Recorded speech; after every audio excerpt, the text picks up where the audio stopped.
தமிழ் உறவுகள் அனைவருக்கும் வணக்கம். மொத்தமாக எஸ்போஸான பாரிசாலன் அப்படிங்கிறத பார்க்க முடிந்ததுங்க.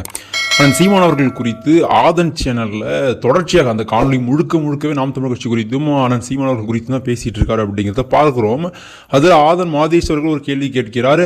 தலைவர் அவர்களை தமிழ்நாடு எங்கும் கொண்டு சென்றதில் பெரும் பங்கு நாம் தமிழ் கட்சிக்கும் அண்ணன் சீமான் அவர்களுக்கும் இருக்குதானே அப்படின்னு ஒரு கேள்வியை முன்வைக்கிறாருங்க.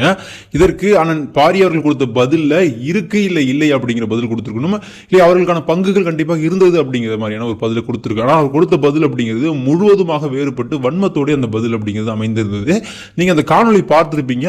அதிக நபர்கள்ட்ட வந்துமே சேர்ந்தது தலைவரால் தான் சீமானால் தலைவர் கிடையாது அப்படிங்கிற வார்த்தைகளா இருக்கட்டும். அதுக்கு முன்பு யாரும் தலைவர் படத்தை பயன்படுத்தவில்லையா, தலைவர் பற்றி யாருக்கும் தெரியாதா அப்படிங்கிற வாதங்களாக இருக்கட்டும். அது எந்த கேள்வியும் ஆதன் மாதேஸ்வரர்கள் அந்த கேள்வி எழுப்பல.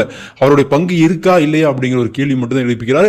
உறுதியாக சொல்கிறேன், என்னை போன்ற இளைஞர்களாக இருக்கட்டும், மற்ற இளைஞர்களாக இருக்கட்டும், எங்களுக்கு அடுத்த தலைமுறையாக இருக்கின்ற ஜென்சி கிட்களாக இருக்கட்டும், அனைவரிடத்திலும் பெரும்பான்மையான மக்களிடத்தில் நாம் தமிழ் கட்சி தான் கொண்டு சேர்த்தது தலைவர்களையும் தமிழ்நாட்டில் அவர்கள் பட்ட இன்னல்களை கொண்டு சேர்த்ததில் அவர்களுக்கு பெரிய பங்கு இருக்குதுங்க. ஸோ அதுக்கு முன்பு கொண்டு சேர்த்தார்கள் கேட்டால் உறுதியாக சேர்த்தார்கள். எண்ணற்ற நபர்கள் அதுக்கு முன்பு தொடர்ச்சியாக பேசிட்டு இருந்தார்கள். ஐயா பழநெடுமாறம் போன்ற நபர்களாக இருக்கட்டும், அதற்கு பிறகு ஐயா வைகோ போன்ற நபர்களாக இருக்கட்டும், இன்னுமே எண்ணற்ற நபர்கள் திராவிட கழகத்திலிருந்து பல நபர்களுமே பேசி வந்து கொண்டு தான் இருந்தார்கள்.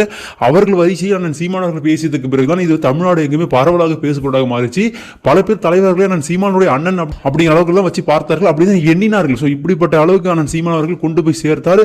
இது அத்தனையும் அப்படியே புறக்கணிச்சுட்டு மறைக்கணும்னு நினைக்கிறாங்க அப்படின்னா அது எந்த வகையில நியாயம் அப்படின்னு ஒரு கேள்வி எழுப்புதுங்க.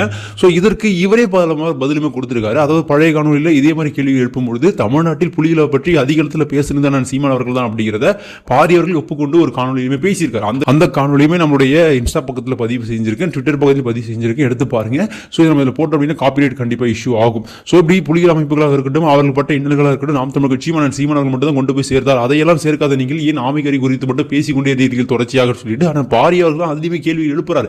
ஸோ அப்படி இருந்த நபர் தற்பொழுது சூழல திடீரென மாற்றம் பெற்று வேறொரு கோணத்தில் பேசிட்டு இருக்காரு அப்படின்னா நாம் தமிழ் கட்சியை வீழ்த்தி விட்டு தமிழ் தேசியத்தை நாங்கள் கட்டியமைப்போம் அப்படின்னா அது எப்படி கட்டியமைப்பார்கள் அப்படின்னு ஒரு கேள்வி எழுதுங்க. சுனந்தா தாமரைச்செல்வன் அவர்கள் எழுதும் பொழுது ஒரு கமா அப்படிங்கிறது மிஸ் பண்ணியிருக்காங்க அப்படின்னா உறுதியாக அதற்கு தக்க பதிலடி கொடுங்கள், அதற்கான கேள்விகளை எழுப்புகிற அவர்கள் திருத்திக் கொள்ளவில்லை என்றால் அதையவே கண்டித்து பேசுங்கள். ஆனால் மாறாக ஒட்டுமொத்த கட்சியுடைய உழைப்பையுமே சீமானுடைய பேச்சுகளையுமே புறக்கணித்து விட்டு அவர்கள் ஒன்றுமே செய்யவில்லை அப்படிங்கிற அளவுக்கு நம்ம கொண்டு போய் பேசுவது அப்படிங்கிறது ஏற்கத்தக்க விடயமே கிடையாது. உறவுகளை இதை குறித்து உங்களுக்கு கருத்துக்கள் வரவேற்கப்படுகிறது. மீண்டும் ஒரு நல்ல காணொலி சந்திப்போம். சரியான கருத்தால் உலகை படைப்போம். நன்றி, வணக்கம். கொலைவாளினை எடடா கொடியோர் செயல் அறவே